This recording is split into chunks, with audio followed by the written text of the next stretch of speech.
Comment déclencher des animations selon l'endroit où l'on clique, bien évidemment avec les déclencheurs dans PowerPoint. Alors cela nous permet notamment de réaliser des quiz avec PowerPoint. Par exemple, voici un peu la méthode qui veut gagner des millions. Une question, 4 réponses. Quand l'utilisateur clique sur la bonne réponse, elle s'affichera en vert. Si c'est la mauvaise réponse, elle s'affichera en rouge. Alors, voici comment s'organiser pour bien réaliser cela. Tout d'abord, il faut avoir conscience du nom donné à chacune des formes utilisées. Je m'explique. Ici, j'ai créé une zone de texte pour la question et ensuite, j'ai ajouté 4 formes de ce type-là pour ainsi insérer les réponses. Alors, pour voir comment se nomment les différentes formes, je vous conseille d'aller dans Accueil. Tout à fait à droite, vous avez le bouton Sélectionner. Et dans Sélectionner, vous avez le volet Sélection.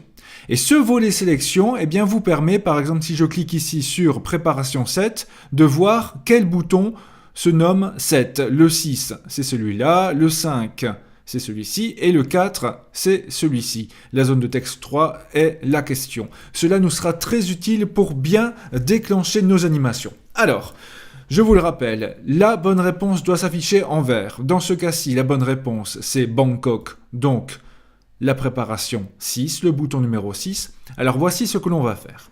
On va tout d'abord ajouter l'animation, c'est-à-dire le changement de couleur de fond en vert. Allons donc dans Animation, après avoir bien sélectionné la forme.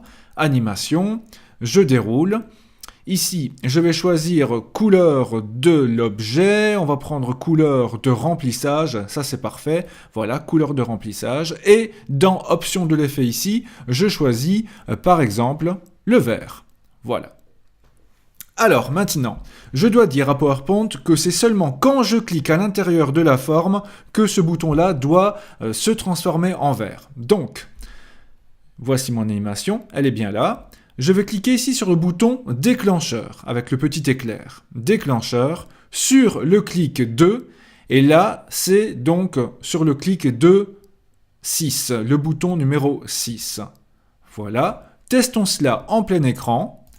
Voici ma question, mes 4 réponses, et quand je clique sur la bonne réponse, celle-ci s'affiche en effet en vert. Tout va bien. Bon, maintenant, occupons-nous des mauvaises réponses, bien évidemment. Alors, on va s'occuper tout d'abord du numéro 7, ici. Donc, comme d'habitude, animation, couleur de remplissage, en rouge, c'est bien cela, voilà, le rouge foncé, déclencheur, sur clic de 7, et on va faire la même chose pour le 4 et le 5. Je commence par le 4, voilà, animation, couleur de remplissage, le rouge foncé, déclencheur sur le clic de 4, et enfin le 5, vous connaissez la méthode, déclencheur sur le clic de 5. Testons cela en plein écran pour voir si notre quiz fonctionne bien. Je vais commencer par les mauvaises réponses, je clique, elle s'affiche en rouge, elle s'affiche en rouge également. Par contre, la bonne réponse, elle, s'affiche en vert. Donc voilà, un bon moyen de réaliser des petits quiz grâce au déclencheur. Deuxième situation, deuxième question. La voici. Cette fois-ci, le but est que si je clique sur une mauvaise réponse, un smiley triste ou en colère apparaît. Par contre, si c'est la bonne réponse, je veux un smiley joyeux. Donc là, on va faire appel à des objets extérieurs. Alors, ici, la bonne réponse, c'est monter vidéo, bien évidemment, c'est l'hexagone 5. Bon, je vais d'abord ajouter mon smiley joyeux heureux. Insertion, image en ligne, par exemple, voilà, et dans la recherche, je vais mettre smiley heureux. Super, je prends par exemple celui-ci que j'insère, le voilà. Et je vais par exemple le placer ici en plein milieu.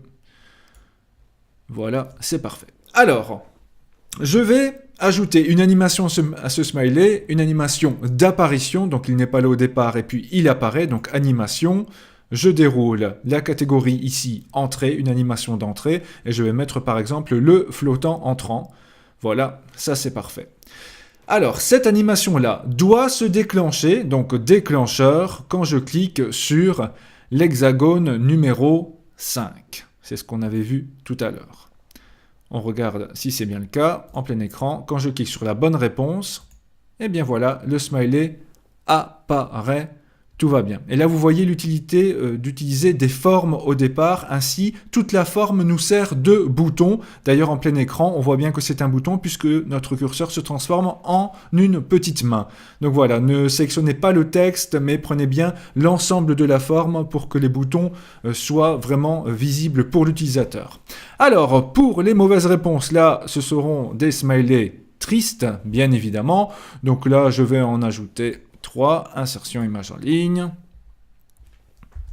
smiley triste, voilà, par exemple celui-ci, c'est parfait, insérer, voilà, un petit smiley, et je vais le copier 2 fois, CTRL-C, CTRL-V, CTRL-V, voilà, pour qu'il apparaisse à chaque fois que l'on clique sur une mauvaise réponse. Donc je vais par exemple le placer ici, voilà, pour celui-ci, animation, entrée brusque, et puis déclencheur sur clic de hexagone 4.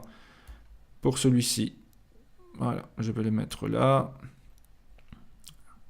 Entrée brusque, déclencheur sur clic de hexagone, cette fois-ci c'est le 6. Et enfin, celui-ci,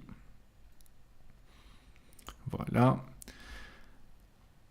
Entrée brusque, déclencheur sur clic de hexagone 7. Testons notre quiz. Au final, alors je vais commencer par les mauvaises réponses. Tout d'abord celle-ci, je clique. Voilà, c'est la mauvaise réponse. Ensuite celle-ci, puis encore celle-ci. Par contre, la bonne réponse, elle, voilà, fait apparaître le smiley joyeux. Donc vous voyez absolument plein d'idées de quiz, plein d'idées d'animation pour que votre quiz soit vraiment sympa pour votre public ou l'utilisateur. Encore une troisième possibilité liée à un jeu télévisé français qui est donc les 12 coups de midi, où en fait il ne faut surtout pas trouver l'intrus. Donc comme dans ce cas-ci, trouve les villes situées en Belgique. Il y a exactement 5 bonnes réponses et une mauvaise réponse. La mauvaise réponse ici est Springfield, c'est-à-dire les coins arrondis 9. Voilà, donc vous voyez bien l'intérêt ici d'avoir le volet sélection pour bien voir quel nom a chaque forme. Et le but ici, c'est que chaque fois que l'on clique sur une bonne réponse, elle disparaîtra. Par contre, si c'est la mauvaise, elle s'affichera en rouge. Alors, c'est parti. Tout d'abord, on va s'occuper de la mauvaise réponse, donc le 9.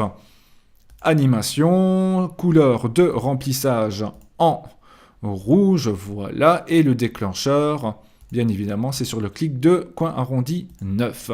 Alors, pour les autres, je prends par exemple cette première bonne réponse. Tout d'abord, j'ajoute une animation, cette fois-ci de sortie, de disparition.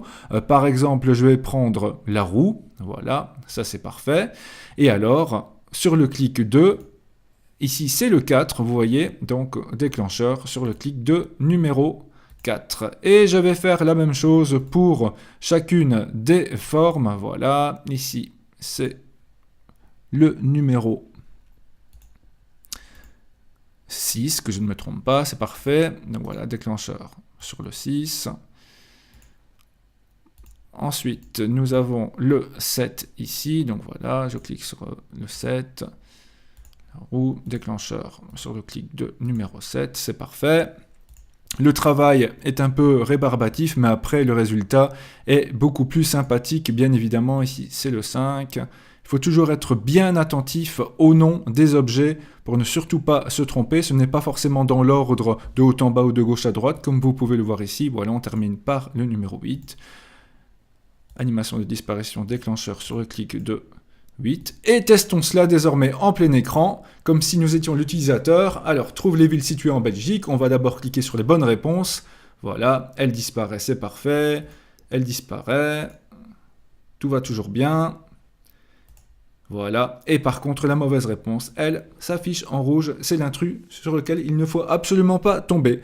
Donc voilà, j'espère qu'avec ces 3 exemples-là, je vous ai donné quelques idées de quiz, de questions-réponses, de tests à réaliser sous PowerPoint.